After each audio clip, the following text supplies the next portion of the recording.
Med svetom in mano Ta-Nehisi Coatesa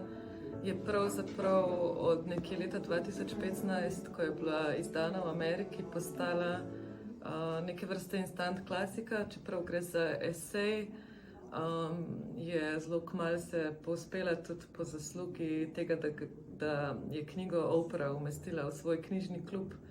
na vrh nekih lestvic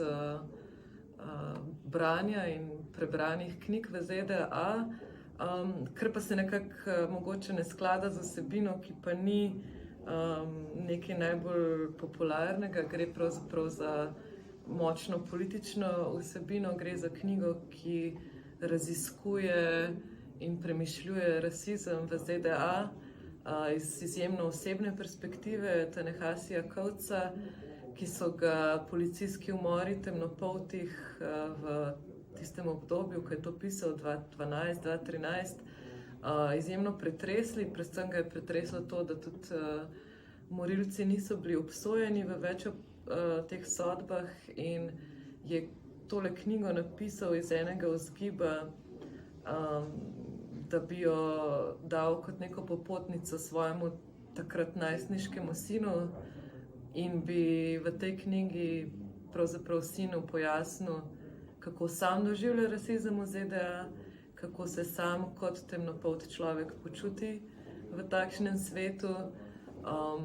in mu mogoče na nek način olajšal življenje v tej družbi, v ameriški družbi, mu mogoče omogočil neko razumevanje sistemskega rasizma, s katerim se mora temnopolti človek v ZDA ves čas spopadati. Hkrati se pa s knjigo tudi na nek način poklanja Jamesu Baldwinu, avtorju iz 20. stoletja, ki je napisal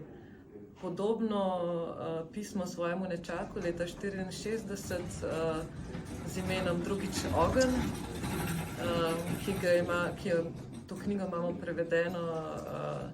že od takrat tudi v slovenščini. Tudi knjiga Jamesa Baldwina je takrat v 60-ih izšla pri Cankarjevi založbi, in tudi tista knjiga je pravzaprav neka polesejska oblika, naslovljena kot pismo Baldwinovemu nečaku. Obe knjigi pa se ukvarjata z isto temo, torej kako sploh kot temnopolt človek živiš v svetu, ki je zate na vseh frontah precej omejujoč, pogosto pa celo nasilen. In Ta-Nehasi Coates, mislim, da to izjemno mojstrsko naredi v tem eseju. Piše zelo iskreno, piše tudi zelo življenjsko, in tudi v slogu je izjemno živahen, se navezuje na pop kulturo, navezuje se na druge neke afroameriške pisce, mislece, tako da je to neko branje, ki nudi res lep pogled v to, kako se temnopolti počutijo v svojih telesih v ZDA in kako pravzaprav mogoče